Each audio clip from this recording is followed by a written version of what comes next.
D education corner YouTube চ্যানেলে তোমাদের সকলকে জানাই স্বাগত। আজ আমি এডুকেশন সাবজেক্টের যেই টপিকটি নিয়ে তোমাদের সাথে আলোচনা করব সেটি হলো জ্যা পিয়াজের জ্ঞানমূলক বিকাশের তত্ত্ব। এই তত্ত্বটি WB primary TET, WB upper primary TET এবং এডুকেশন সাবজেক্ট রিলেটেড বিভিন্ন এক্সামের জন্য খুবই গুরুত্বপূর্ণ। তাহলে আর দেরি না করে ভিডিওটি শুরু করা যাক। এখানে আমরা দেখতে পাচ্ছি আমরা আজ যে টপিকটি পড়বো সেটা এখানে লেখা আছে, সেটি হলো জ্যা পিয়াজের প্রজ্ঞামূলক বা জ্ঞানমূলক বিকাশের তত্ত্ব। পিয়াজের জ্ঞানমূলক বা বিকাশের তত্ত্বটিকে ইংরেজিতে বলা হয় থিওরি অফ কগনিটিভ ডেভেলপমেন্ট। এই কগনিটিভ ডেভেলপমেন্টের থিওরিটি আমরা আলোচনা করার পূর্বে কগনিটিভ ডেভেলপমেন্ট বা জ্ঞানমূলক বিকাশ বলতে আমরা কি বুঝি সেই বিষয়টি আগে জেনে নিব। আমরা জানি বিকাশ প্রক্রিয়াটিকে কয়েকটি ভাগে ভাগ করা হয়, যেমন দৈহিক বিকাশ, জ্ঞানমূলক বা মানসিক বিকাশ, এর পাশাপাশি রয়েছে নৈতিক বিকাশ, সামাজিক বিকাশ এবং প্রাক্ষবিক বিকাশ। জ্ঞানমূলক বিকাশের ওপর বা বৌদ্ধিক বিকাশের ওপর যিনি তত্ত্ব দিয়েছেন তার নাম হলো আমাদের জ্যা পিয়াজে। এখানে আমরা জ্ঞানমূলক বিকাশ বলতে কি বুঝি সেটা দেখতে পাচ্ছি। শিশুর বৌদ্ধিক চিন্তন দক্ষতার বিকাশকে প্রজ্ঞামূলক বা জ্ঞানমূলক বিকাশ বলা হয়। তাহলে শিশুর জ্ঞান বা ব্যক্তির জ্ঞানমূলক বিকাশ শিশু বা ব্যক্তির চিন্তন শক্তির সাথে, তাদের বৌদ্ধিক দক্ষতার সাথে রিলেট করবে। ঠিক আছে, এখানে আমরা জ্ঞানমূলক বিকাশকে প্রজ্ঞামূলক বিকাশও বলা হয়। এই প্রজ্ঞা কথাটির অর্থ কি? প্রজ্ঞা বলতে বোঝাচ্ছে চিন্তন দক্ষতা, সিদ্ধান্ত গ্রহণের দক্ষতা, সমস্যা সমাধানমূলক এবং যুক্তিকরণ দক্ষতা। প্রজ্ঞা বা জ্ঞান আমাদের মস্তিষ্ক বা আমাদের বুদ্ধির সাথে রিলেট করে এবং আমাদের চিন্তন শক্তির সাথে রিলেট করে। পিয়াজের জ্ঞানমূলক বিকাশের তত্ত্বটিতে বলা হয়েছে যে মানুষের জীবনের বিকাশকে তিনি এই তত্ত্বে চারটি ভাগে বা চারটি পর্যায়ে ভাগ করেছেন। সেই চারটি পর্যায় হলো, সবার প্রথম যে স্টেজটি সেটা হলো সেন্সরি মোটর স্টেজ, তারপর রয়েছে প্রি অপারেশনাল স্টেজ, তারপর রয়েছে কনক্রিট অপারেশনাল স্টেজ এবং তারপর রয়েছে ফর্মাল অপারেশনাল স্টেজ। এই চারটি স্টেজ আমরা ডিটেইলে আলোচনা করার পূর্বে এই জ্ঞানমূলক বিকাশ তত্ত্বটির কয়েকটি উল্লেখযোগ্য টার্ম বা শব্দ সম্পর্কে আমরা জেনে নেব। সবার প্রথমে যে শব্দটির সাথে আমাদের পরিচিত হতে হবে সেটি হলো স্কিমা। স্কিমা বলতে কি বোঝাচ্ছে সেটা আমরা জেনে নিব। এই স্কিমা শব্দটির প্রথম দেন বা এই স্কিমার ধারণার উদ্ভব করেন যিনি, তার নাম হলো আর্ট বার্টলেট। তিনি 1932 খ্রিস্টাব্দে প্রথম স্কিমা সম্পর্কিত ধারণাটি দেন। পরবর্তীকালে জ্যা পিয়াজে এই স্কিমা সম্পর্কে বিস্তারিত তার তত্ত্বে তুলে ধরেছেন। স্কিমা কি? স্কিমা হলো কোনো মুহূর্তে অর্জিত তথ্য সমূহের সংগঠন। এইভাবে তাহলে স্কিমা কি? স্কিমা হলো তথ্য সমূহের সংগঠন বা জ্ঞানের সংগঠন। এইভাবে সমগ্র জীবনব্যাপী ব্যক্তির স্কিমা সম্প্রসারিত হতে থাকে। কোনো শিশু যখন নতুন তথ্য গ্রহণ করে তখন তার স্কিমা সম্প্রসারিত হয়। It is a mental framework or pocket of information. এক কথায় বলা যায় সহজভাবে, স্কিমা হলো জ্ঞানের সংগঠন বা তথ্যের সংগঠন। এই স্কিমা, আমরা যতদিন বাঁচি আমাদের স্কিমা কিন্তু সম্প্রসারিত হয়, কারণ আমরা যতদিন বাঁচি আমরা বিভিন্ন ধরনের জ্ঞান বা অভিজ্ঞতা অর্জন করি। আমরা যেই সকল জ্ঞান বা অভিজ্ঞতা অর্জন করি সেটি আমাদের মস্তিষ্কের অন্তর্গত যে স্কিমা রয়েছে, অদৃশ্য স্কিমা রয়েছে, সেখানে গিয়ে জমা হয়। তাই স্কিমাকে কি বলা হচ্ছে? জ্ঞানের সংগঠন বা তথ্যের ভান্ডার, বা কি বলা হচ্ছে? মেন্টাল ফ্রেমওয়ার্ক বা পকেটস অফ ইনফরমেশন। এখানে আমরা উদাহরণ হিসেবে বলতে পারি, আমরা প্রত্যেকেই মোবাইল বা ল্যাপটপ বা কম্পিউটার ব্যবহার করি। সেই মোবাইল বা কম্পিউটার বা ল্যাপটপে স্টোরেজ ডিভাইস রয়েছে, যেই স্টোরেজ ডিভাইসে বিভিন্ন রকম তথ্যগুলোকে আমরা জমা করে রাখি। ধরো ছবি, ভিডিওস বা কোনো গান, আমাদের স্পেশাল কোনো মোমেন্টের কোনো লেখা, সেগুলো বা পিডিএফ, সেগুলো কিন্তু আমরা মোবাইলের স্টোরেজ ডিভাইসে আমরা জমা করে রাখি। এরকম ধীরে ধীরে কিন্তু আমাদের মোবাইলের স্টোরেজ ডিভাইসটি যত আমরা তথ্য অ্যাড করি বা জমা করে রাখি, স্টোর করে রাখি, সেই মোবাইলের স্টোরেজ কিন্তু সম্প্রসারিত হতে থাকে বা বাড়তে থাকে। ঠিক সেই রকমই আমাদের স্কিমা, আমাদের জীবনের চলার পথে আমরা যত জ্ঞান অভিজ্ঞতা অর্জন করি, সেই জ্ঞান অভিজ্ঞতা অর্জনের মাধ্যমে আমাদের স্কিমা কিন্তু ক্রমাগত কিন্তু সম্প্রসারিত হতে থাকে। এরপর আমরা যেই শব্দটির সাথে পরিচিত হব বা টার্মটির সাথে পরিচিত হব সেটি হলো অ্যাসিমিলেশন, যেটাকে বাংলায় বলা হয় আত্তীকরণ। নতুন তথ্যকে বর্তমান বিদ্যমান স্কিমাতে অন্তর্ভুক্তিকরণের প্রক্রিয়া হলো আত্তীকরণ বা অ্যাসিমিলেশন। অ্যাসিমিলেশন বা আত্তীকরণ হচ্ছে এক ধরনের প্রক্রিয়া বা প্রসেস, যার দ্বারা কি করি আমরা বিভিন্ন ধরনের তথ্য বা জ্ঞানকে আমাদের স্কিমাতে ইনপুট করাচ্ছি বা স্টোর করছি। Fitting new information into existing schema, আমাদের স্কিমাতে নতুন কোনো তথ্য বা জ্ঞান ইনপুট করার বা স্টোর করার বা সংরক্ষিত করার যে প্রসেস বা প্রক্রিয়া, তাকে আমরা সহজ ভাষায় বলবো অ্যাসিমিলেশন বা আত্তীকরণ। ধরো আমাদের মোবাইল ফোন আছে, সেই মোবাইল ফোন দিয়ে আমরা একটা ছবি তুললাম, সেই ছবিটা কোথায় গিয়ে জমা হবে? আমাদের স্টোরেজ ডিভাইসে বা মেমোরি কার্ডে। তো এই যে ছবি তুললাম, ছবিটা গিয়ে মেমোরি কার্ডে জমা হচ্ছে, এই প্রসেসটিকে বলা যেতে পারে কিন্তু অ্যাসিমিলেশন। তাহলে নতুন তথ্য আমার বিদ্যমান স্কিমাতে জমা হচ্ছে। নতুন তথ্য কি? এখানে সেই ছবিটা কোথাও একটা ঘুরতে গিয়েছে, সেখানকার একটা, ধরো কোনো একটা পাহাড়ে ঘুরতে গিয়েছে, সেই পাহাড়ের ছবি, সেই ছবিটা কোথায় গিয়ে জমা হচ্ছে? আমার এসডি কার্ডে বা আমার মেমোরি কার্ডে জমা হচ্ছে। এই প্রক্রিয়াটি হচ্ছে অ্যাসিমিলেশন। নতুন কোনো তথ্য বা জ্ঞান যখন আমাদের স্টোরেজে জমা হচ্ছে বা স্কিমাতে জমা হচ্ছে, তখন সেই প্রক্রিয়াটিকে আমরা বলবো অ্যাসিমিলেশন বা আত্তীকরণ। এরপর যে টপিকটি আমরা আলোচনা করব সেটা হচ্ছে অ্যাকোমোডেশন বা সহযোজন। এখানে আমরা দেখতে পাচ্ছি অ্যাকোমোডেশন সম্পর্কে লেখা রয়েছে, নতুন তথ্যের পরিপ্রেক্ষিতে বিদ্যমান স্কিমার পরিবর্তন করাকে বলা হয় সহযোজন বা অ্যাকোমোডেশন। আমরা নতুন কোনো জ্ঞান বা তথ্য আহরণ করেছি, সেই নতুন জ্ঞান বা তথ্যের পরিপ্রেক্ষিতে যখন আমাদের বিদ্যমান স্কিমাতে যেই জ্ঞান বা তথ্য রয়েছে সেটার পরিবর্তন হচ্ছে, তখন সেটাকে আমরা বলবো অ্যাকোমোডেশন। মডিফিকেশন অফ স্কিমা, স্কিমার যখন পরিবর্তন সাধন হচ্ছে, সেই স্কিমার পরিবর্তন করার যে প্রক্রিয়া, সেটিকে বলবো আমরা অ্যাকোমোডেশন বা সহযোজন। ধরো আমরা যে ছবিটা তুলেছিলাম, সেই ছবিটা গিয়ে আমার মোবাইলে গিয়ে জমা হয়েছে, এই প্রক্রিয়াটি হচ্ছে আমার অ্যাকোমোডেশন বা আমার আত্তীকরণ। আবার ধরো সেই ছবিটা আমার খুব একটা পছন্দ হচ্ছে না, তার ফলে আমি কি করলাম? সেই ছবিটা কিছু পরিবর্তন করলাম, কিছু এডিট করলাম। এর ফলে কি, এই যে প্রক্রিয়া, আগে ছবিটা ছিল কিন্তু ছবিটায় আমি নতুন কিছু কি করলাম? এডিট করলাম, সেটাতে নতুন কিছু ফিল্টার ইউজ করলাম, সেটাকে আরো অ্যাট্রাকটিভ করলাম। এই যে প্রক্রিয়া, যার দ্বারা কি করছি? আমার স্কিমার যে তথ্য আছে সেটার মডিফাই করছি বা সেটা চেঞ্জ করছি, সেই প্রক্রিয়াটিকে বলবো অ্যাকোমোডেশন। এরপর যেটা আমরা আলোচনা করব সেটি হচ্ছে কগনিটিভ ইকুইলিব্রিয়াম। কগনিটিভ ইকুইলিব্রিয়াম কি? কগনিটিভ ইকুইলিব্রিয়াম হচ্ছে মানসিক ভারসাম্য।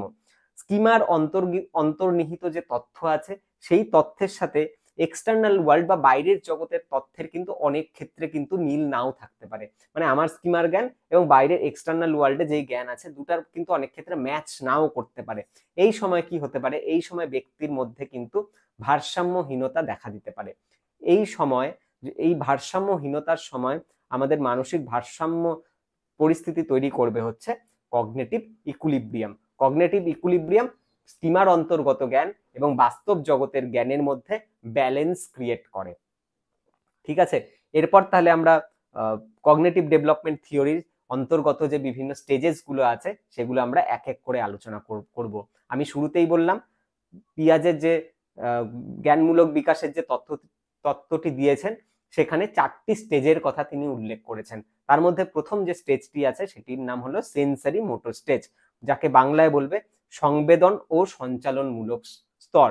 প্রত্যেকটি স্টেজের আমাকে নাম মনে রাখতে হবে সবার প্রথম কাজ, এবং প্রত্যেকটি স্টেজের একটা বয়সের সীমা রয়েছে বা লিমিটেশন রয়েছে, সেই বয়সের যে সীমাটি রয়েছে সেটা মনে রাখতে হবে। তাহলে সেন্সরি মোটর স্টেজের বয়সটি কত? 0 থেকে 2 বছর। 0 থেকে 2 বছর পর্যন্ত যে সময়কাল, সেটিকে পিয়াজে বলেছে সেন্সরি মোটর স্টেজ বা সংবেদন ও সঞ্চালনমূলক স্তর। এই স্টেজে ব্যক্তি বিভিন্ন ধরনের বা শিশু বিভিন্ন ধরনের ক্যারেক্টারিস্টিক্স বা জ্ঞান আহরণ করে। সেই ক্যারেক্টারিস্টিক্স বা দক্ষতাগুলো আমরা এক এক করে আলোচনা করব। সবার শুরুতে আমরা যে ক্যারেক্টারিস্টিক্সটি দেখতে পাচ্ছি সেটা হলো ইউজ অফ সেন্সেস বা ইউজ অফ সেন্স অর্গানস। আমাদের যে সেন্স অর্গানগুলো রয়েছে বা আমাদের যে ইন্দ্রিয়গুলো রয়েছে, সেই ইন্দ্রিয়গুলোর ব্যবহার করা শিশু এই সময় থেকেই শুরু করে। এই সময় থেকে শিশু তার যে সেন্স অর্গানগুলো রয়েছে, সেই সেন্স অর্গানগুলো ব্যবহার করতে পারে। তারা নাকের কি কাজ সেটার ব্যবহার করে, জিভের কি কাজ বা কানের কি কাজ, এই বা ত্বকের কি কাজ, এই সেন্স অর্গানগুলো তারা এই সময় থেকে প্রপার ব্যবহার করতে শুরু করে। এরপর 2 নম্বর যে স্টেজটা রয়েছে, যেই ক্যারেক্টারিস্টিক্সটা রয়েছে, সেটা হলো অবজেক্ট পার্মানেন্স বা বস্তুর স্থায়িত্ব। অবজেক্ট পার্মানেন্স বা বস্তুর স্থায়িত্ব, এই ক্যারেক্টারিস্টিক্সটা কি?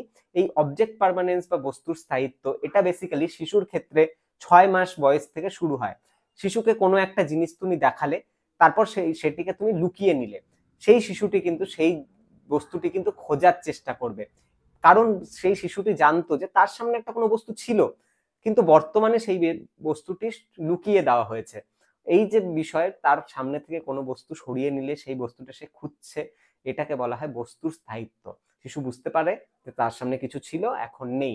এটা বেসিক্যালি 6 মাস বয়স থেকে বাচ্চাদের মধ্যে ডেভেলপ করা শুরু করে। এরপর রয়েছে রিফ্লেক্স অ্যাকশন, যাকে বাংলায় বলবে প্রতিবর্ত ক্রিয়া। কোনো ধরো শিশুকে এই সময় তুমি বা কোনো বাচ্চাকে হাতে একটা চিমটি দিলে, সে কিন্তু হাতটা সরিয়ে দিবে, বা চোখে কিছু আলো ফেললে সে চোখটা বন্ধ করবে, বা কিছু চোখে পড়লো চোখটা বন্ধ করে নেবে। এই সময় তাহলে বিভিন্ন কাজের তারা রিয়াকশন দেয়, রিয়াক্ট করতে তারা শেখে। রিফ্লেক্স অ্যাকশনের যে ক্যারেক্টারিস্টিক্স, এটাও কিন্তু এই সময় থেকে ডেভেলপ করে। এরপর রয়েছে সার্কুলার অ্যাকশন বা প্রতিবর্ত ক্রিয়া। এই সময় থেকেই কিন্তু শিশুরা একই কাজ বারবার বারবার বারবার রিপিট করে। এই সময় এই ক্যারেক্টারিস্টিক্সটা দেখা যায়, একটা কাজই বারবার রিপিট করছে। সে ধরো তার একটা বদ অভ্যাস হয়েছে মুখে আঙুল দেওয়া, তুমি সেই আঙুলটি বারবার সরিয়ে দিচ্ছ, বারবার সরিয়ে দিচ্ছ, কিন্তু সে ক্রমাগত আবারও সে তার মুখে আঙুল দিচ্ছে। এই যে প্রক্রিয়া বা এই যে ক্যারেক্টারিস্টিক্স, এটাকে বলা হয় সার্কুলার অ্যাকশন বা প্রতিবর্তমূলক ক্রিয়া। এই সেন্সরি মোটর স্টেজে তাহলে আমরা 4টা ক্যারেক্টারিস্টিক্স আলোচনা করলাম। এরপর আমরা যেই স্টেজটি নিয়ে আলোচনা করব সেটি হচ্ছে প্রি অপারেশনাল স্টেজ বা প্রাক ধারণামূলক পর্যায়। এই প্রাক ধারণামূলক পর্যায় বা প্রি অপারেশনাল স্টেজের যে সময়কাল, সেটা হচ্ছে 2 থেকে 6 বছর। 2 থেকে 6 বছর বয়সে শিক্ষার্থীদের মধ্যে যেই ধরনের ক্যারেক্টারিস্টিক্স গুলো লক্ষ্য করা যায়, সেটা আমরা এক এক করে আলোচনা করব। সবার প্রথমে রয়েছে অ্যানিমিজম বা সর্বপ্রাণবাদ। এই সময় বাচ্চারা ভাবে যে পৃথিবীর প্রত্যেকটি কিছুতেই প্রাণ আছে, জীবের যেমন প্রাণ আছে, জড় বস্তুগুলোরও প্রাণ আছে। এই অ্যানিমিজম বা সর্বপ্রাণবাদ, এটা থেকে কিন্তু প্রিভিয়াসে কোশ্চেন এসছে। কোশ্চেনটা এই ধরনের ছিল যে একটা শিশু মাটিতে পড়ে গেছে এবং মাটিতে পড়ে মাটির উপর ক্রমাগত আঘাত করছে। এই যে এটাকে কোন ক্যারেক্টারিস্টিক্স বলবে? এটাকে বলবে অ্যানিমিজম বা সর্বপ্রাণবাদ। এই সময় কিন্তু বাচ্চারা তারা যে কার্টুন দেখে, সেই কার্টুনের ক্যারেক্টার গুলোকে কিন্তু তারা অরিজিনাল ক্যারেক্টার বলে কিন্তু তারা বিলিভ করে। তাহলে এই সময় বাচ্চাদের মধ্যে অ্যানিমিস্টিক থিঙ্কিং বা অ্যানিমিজম, এই ক্যারেক্টারিস্টিক্সটি লক্ষ্য করা যায়। এরপর আমরা 2 নম্বরে যে পয়েন্টটি লক্ষ্য করছি সেটা হচ্ছে সিম্বলিক থট বা সাংকেতিক চিন্তন। এই সময় বাচ্চাদের মধ্যে সিম্বলিক থট বা সাংকেতিক চিন্তনের ক্যারেক্টারিস্টিক্স ডেভেলপ করে। তারা বিভিন্ন বিভিন্ন কিছুর কিন্তু সংকেত তারা বুঝতে পারে। কোনটা অ কেমন দেখতে, আ কেমন দেখতে, ক কেমন দেখতে, এ কেমন দেখতে, ওয়ান কেমন, প্লাস সিম্বলটা কেমন, মাইনাস সিম্বলটা কেমন, বিভিন্ন ধরনের সিম্বলের সাথে কিন্তু তারা এই সময় পরিচিত হয়। এরপর রয়েছে ইগোসেন্ট্রিক থিঙ্কিং, আত্মকেন্দ্রিক চিন্তন। এই স্টেজে বাচ্চারা শুধুমাত্র নিজের কথা ভাবে, আর বাকি মানুষের কথা খুব একটা ভাবে না।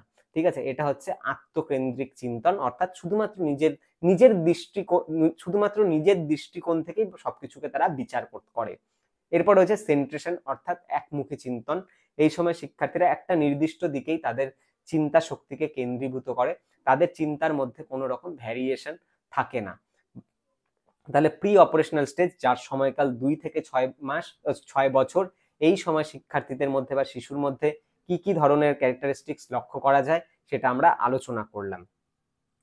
এরপর যে ক্যারেক্টারিস্টিক্সটি আমরা আলোচনা করব, যেই স্টেজটি আমরা আলোচনা করব সেটি হচ্ছে কনক্রিট অপারেশনাল স্টেজ বা মূর্ত ধারণামূলক স্তর। এই স্তরের সময়কাল হচ্ছে 7 থেকে 11 বছর। এই 7 থেকে 11 বছর বয়সে শিক্ষার্থীদের মধ্যে কি ধরনের ক্যারেক্টারিস্টিক্স গুলো ডেভেলপ করে সেটা আমরা আলোচনা করে নিচ্ছি। সবার শুরুতে আমরা যে ক্যারেক্টারিস্টিক্সটি দেখছি সেটা হচ্ছে ক্লাসিফিকেশন অ্যাবিলিটি। এই সময় শিক্ষার্থীরা বিভিন্ন বস্তুগুলোকে তাদের তাদের চারিত্রিক বৈশিষ্ট্যের উপর ভিত্তি করে তাদের আলাদা আলাদা করতে পারে, তাদের ক্লাসিফাই করতে পারে। এই সময় কিন্তু বাচ্চাদের দেওয়া হয়, অনেকগুলো নাম দিয়ে দেওয়া হলো, সেই নামগুলোর মধ্যে কোনগুলো জড় পদার্থ এবং কোনগুলো জীব আলাদা করো, বা অনেকগুলো নাম দিয়ে দেওয়া হলো, কোনগুলো ফলের নাম কোনগুলো ফুলের নাম আলাদা করো। সেগুলো তারা নাম দেখে কিন্তু তাদের ক্যারেক্টারিস্টিক্স এর উপর বেস করে তাদেরকে কিন্তু ক্লাসিফাই করতে পারছে। তো ক্লাসিফিকেশন অ্যাবিলিটি এই সময় বাচ্চাদের মধ্যে ডেভেলপ করে। এরপরে যেই ক্যারেক্টারিস্টিক্সটা আমরা দেখবো সেটা হচ্ছে সেরিয়েশন অ্যাবিলিটি, যেটাকে বাংলায় বলছে ক্রম পর্যায়মূলক দক্ষতা। এই সময় শিক্ষার্থীরা বিভিন্ন বস্তুকে তাদের ক্রম অনুযায়ী সাজাতে পারে, পরপর ক্রমানুসারে সাজাতে পারে। এই সময় কিন্তু বাচ্চাদের ছোট থেকে বড় সাজাও, বড় থেকে ছোট সাজাও, এইরকম বিভিন্ন টাস্ক দেওয়া হয় সেজন্যই। এরপর রয়েছে ডিসেন্ট্রেশন। আগের স্টেজে আমরা পড়লাম সেন্ট্রেশন, তার ঠিক অপোজিট হচ্ছে ডিসেন্ট্রেশন। সেন্ট্রেশন ছিল একমুখী চিন্তন, ডিসেন্ট্রেশন হচ্ছে বহুমুখী চিন্তন। ডিসেন্ট্রেশন অর্থাৎ বহুমুখী চিন্তন, অর্থাৎ এই সময় কিন্তু শিক্ষার্থীদের মধ্যে ডাইভার্জেন্ট থিঙ্কিং বা বহুমুখী চিন্তনের দক্ষতা লক্ষ্য করা যায়। এরপর যে ক্যারেক্টারিস্টিক্সটা দেখছি সেটা খুব ইম্পর্টেন্ট, সেটা হচ্ছে রিভার্সিবিলিটি বা পশ্চাৎ দিকে গমন। এই সময় শিক্ষার্থীদের মধ্যে যে ক্যারেক্টারিস্টিক্সটা লক্ষ্য করা যায় সেটা হচ্ছে রিভার্সিবিলিটি। এই ক্যারেক্টারিস্টিক্সটি কি, তারা এই সময় ধরো 1 থেকে 10ও বলতে পারে, আবার 10 থেকে উল্টা সাইডে গিয়ে 1এও আসতে পারে। এই রিভার্সিবিলিটি ক্যারেক্টারিস্টিক্স থেকে প্রিভিয়াসে কিন্তু প্রাইমারি টেটে দুবার কোশ্চেন এসছে।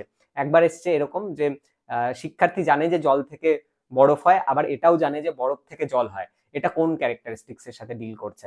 এটা হচ্ছে রিভার্সিবিলিটি ক্যারেক্টারিস্টিক্স এর সাথে ডিল করছে। আবার একবার এরকম আসছে যে শিক্ষার্থী 6+2=8 এটা জানে, কিন্তু 8=6+2 এটা জানে না। তাহলে সোজা পথটা জানছে, রিভার্সে আসতে পারছে না।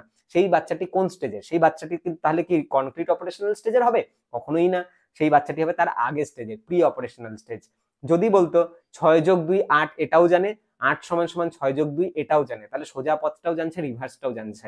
তাহলে তার মধ্যে রিভার্সিবিলিটি ক্যারেক্টারিস্টিক্স ডেভেলপ করে গেছে। তাহলে সে কোন স্টেজের শিক্ষার্থী হতো? সে কনক্রিট অপারেশনাল স্টেজের শিক্ষার্থী হতো। যেহেতু সে 2 নম্বরটা জানে না, তার জন্য সে তার ঠিক আগের স্টেজের শিক্ষার্থী হবে। এরপর যে ক্যারেক্টারিস্টিক্সটা আমরা পড়বো সেটা হচ্ছে ইন্ডাকটিভ থিঙ্কিং, যাকে বাংলায় বলে আরোহী চিন্তন। আরোহী চিন্তন কি? স্পেসিফিক টু জেনারেল, বিশেষ থেকে সাধারণের দিকে যাওয়া। এই সময় শিক্ষার্থীদের প্রথমে বিভিন্ন ধরনের এক্সাম্পলের সাথে পরিচয় করানো হবে, এবং সেই এক্সাম্পল গুলোকে তারা এত ভালোভাবে করে বুঝবে যে তারা নিজে থেকেই ডেফিনেশন ক্রিয়েট করতে পারবে। এক্সাম্পল টু ডেফিনেশনের দিকে যেই থিঙ্কিংটা যাচ্ছে সেটাকে বলা হচ্ছে ইন্ডাকটিভ থিঙ্কিং। ঠিক আছে, এটাকে আরোহণ, স্টেপ স্টেপ স্টেপ স্টেপ পার করে একদম টপে যাওয়া। ঠিক আছে, এক্সাম্পল টু ডেফিনেশন, বা এটাকে বলবো আমরা হচ্ছে স্পেসিফিক টু জেনারেল, কারণ প্রত্যেকটি এক্সাম্পল স্পেসিফিক হয় এবং একটা ডেফিনেশন হচ্ছে জেনারেল। একটা ডেফিনেশনের অনেক অনেক এক্সাম্পল হতে পারে। ঠিক আছে, এরপর আমরা যে ক্যারেক্টারিস্টিক্সটা পড়বো সেটা হচ্ছে কনক্রিট থিঙ্কিং বা মূর্ত চিন্তন। মূর্ত চিন্তন বা কনক্রিট থিঙ্কিং কি? যেই বিষয়গুলোর বা বস্তুগুলোর নির্দিষ্ট শেপ বা অবয়ব থাকে, যাকে আমরা আমাদের পঞ্চ ইন্দ্রিয় দ্বারা যেগুলোকে আমরা আমরা অনুধাবন করতে পারি, সেগুলোকে বলবো কনক্রিট থিঙ্কিং। এই সময় বাচ্চাদের মধ্যে বা শিক্ষার্থীদের মধ্যে এই কনক্রিট থিঙ্কিং এর কিন্তু অ্যাবিলিটি গ্রো করে। এরপর যেই ক্যারেক্টারিস্টিক্সটা আমরা পড়বো সেটা হচ্ছে লজিক্যাল থিঙ্কিং বা যুক্তিপূর্ণ চিন্তন। এই সময় থেকে শিক্ষার্থীরা প্রত্যেকটা বিষয়কে যুক্তি তর্ক দিয়ে বিবেচনা করতে শেখে। তাই বলা যায় এই সময় শিক্ষার্থীদের মধ্যে লজিক্যাল থিঙ্কিং বা যুক্তিপূর্ণ চিন্তনের দক্ষতা বিকশিত হয়। এরপর আমরা সর্বশেষ যে স্টেজটি রয়েছে সেই স্টেজটি আলোচনা করব, সেটি হচ্ছে ফর্মাল অপারেশনাল স্টেজ, বা যেটাকে বাংলায় বলছে নিয়মতান্ত্রিক সক্রিয়তার স্তর। এই স্তরের সময়কাল হচ্ছে 12 বছর থেকে একদম আমৃত্যু পর্যন্ত। এই স্তরের যে বিভিন্ন ক্যারেক্টারিস্টিক্স গুলো রয়েছে সেগুলো আমরা আলোচনা করছি। সবার শুরুতে যে ক্যারেক্টারিস্টিক্সটা দেখছি সেটা হচ্ছে অ্যাবস্ট্রাক্ট থিঙ্কিং।